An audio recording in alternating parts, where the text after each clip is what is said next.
The princess and the wreckage. The emergency beacon blinked against the black void, a weak pulse from the derelict ship drifting near the asteroid belt of the Diro system. Lieutenant Aiden Voss adjusted his helmet, squinting through the scanner. The signal was faint, nearly drowned out by cosmic noise, but unmistakably a distress call. "Looks like a lifeboat pod," his AI assistant Sarah said in his ear. "Biosigns 1. Weak. Deteriorating." Aiden's pulse quickened. "Patch me in." He boosted his shuttle forward, steering past jagged debris and bits of charred hull. The pod was half melted, its hull scorched as if it had been shot down rather than crashed. The emblem on the side was faded but visible, a stylized crescent moon surrounded by 5 stars. "Zendari Royal Crest," Sarah said. "Royalty." Aiden frowned. "Out here." No response came from the pod. He opened a comm link, but static greeted him. He engaged the auto-docking clamps and braced for decompression as the pod's hatch creaked open. Inside, lying limp in a half-functional stasis cradle, was a young woman. Her skin shimmered with an ethereal lavender hue, her long silver hair matted with blood. Aiden recognized the subtle ridges along her temples, distinct markers of the Zendari elite. Her gown was torn, ceremonial in design, now nothing more than tattered silk. One of her 6 fingers twitched. "She's alive," Aiden whispered. "Barely," Sarah confirmed. Heart rate 42 BPM. Oxygen saturation critically low. Aiden scooped her into his arms, careful with the elongated spinal ridges on her back. He activated the medical bay in his ship and laid her gently on the biobed. "Who the hell leaves royalty to die out here?" Part 2. The princess no one wanted. Hours later, as the med scanner beeped steadily, the princess stirred. Her eyes fluttered open, silver irises glowing dimly. "Where?" Her voice was raspy, unfamiliar with the human tongue. Aiden leaned in. "You're safe. I'm Lieutenant Voss, United Earth Rescue Division. I found you drifting." She recoiled slightly, blinking in confusion.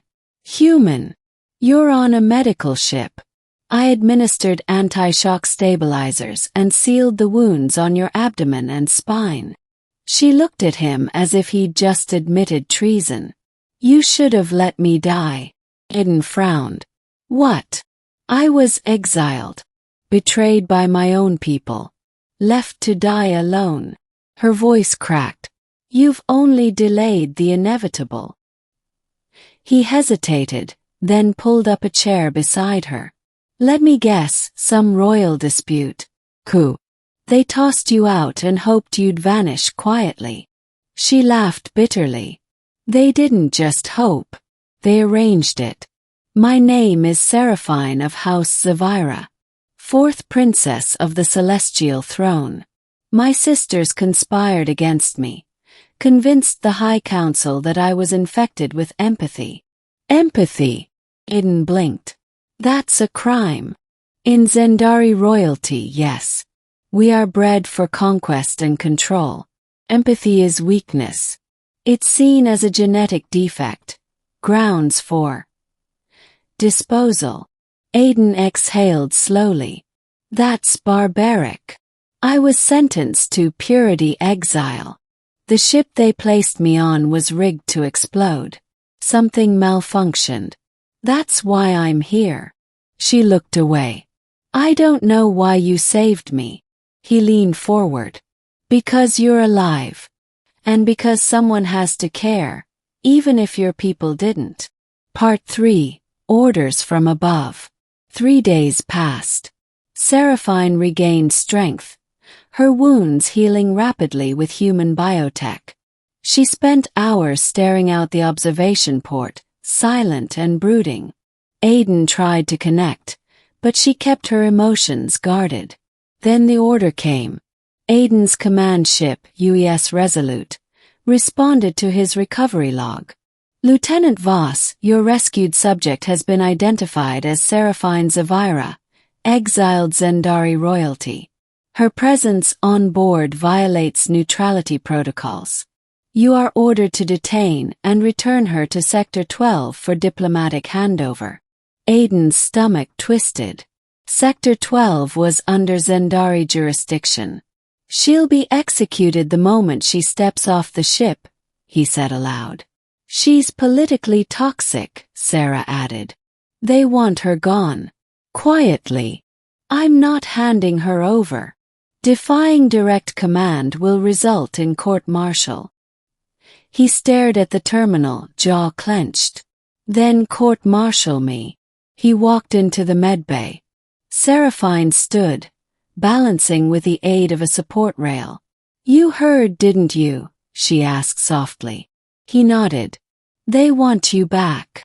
Not for mercy, she murmured.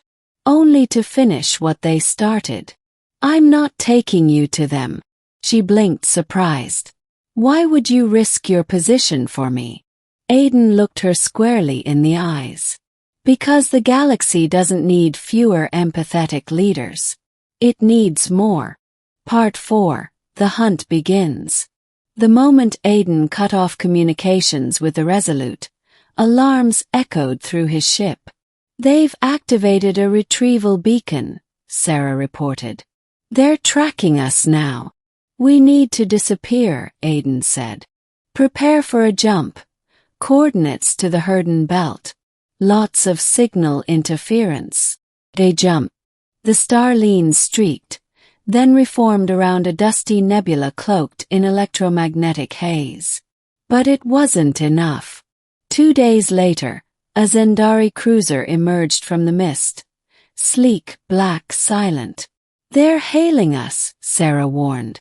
Aiden brought Seraphine to the cockpit. Her face was pale. You know this ship. The Nimethar. It belonged to my sister, Alicia. She's ruthless. The calm crackled to life. A beautiful yet chilling voice filled the bridge. Seraphine, I see you found a new pet. Or perhaps a savior. Aiden opened the channel. She's under my protection.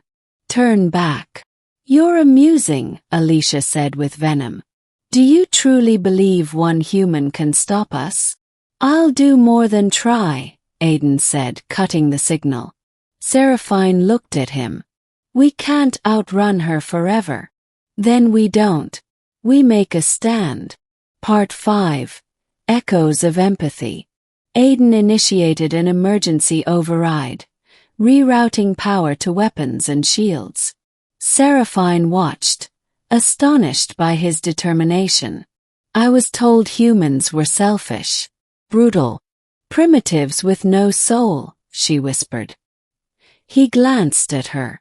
You were lied to. In the final moments before battle, she took a step forward.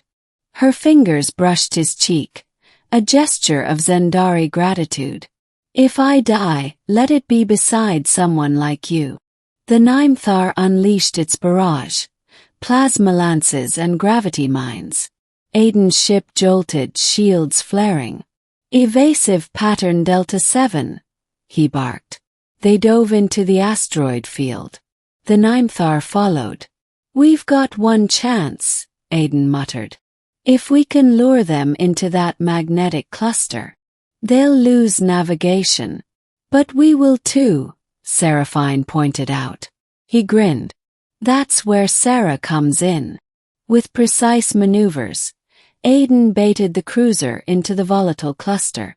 Electromagnetic storms scrambled sensors. The larger vessel faltered, colliding with debris. A sudden explosion tore through its starboard wing. We did it. Seraphine gasped. Not quite, Aiden warned. Alicia's voice returned, fury now laced with desperation. You think this ends with one skirmish? Every throne-bound fleet will come for you. Let them, Aiden said. Because next time we won't be running. Part 6. A new reign. Weeks passed. The galaxy was abuzz with whispers. A Zendari princess, once exiled, had survived. Rumors spread.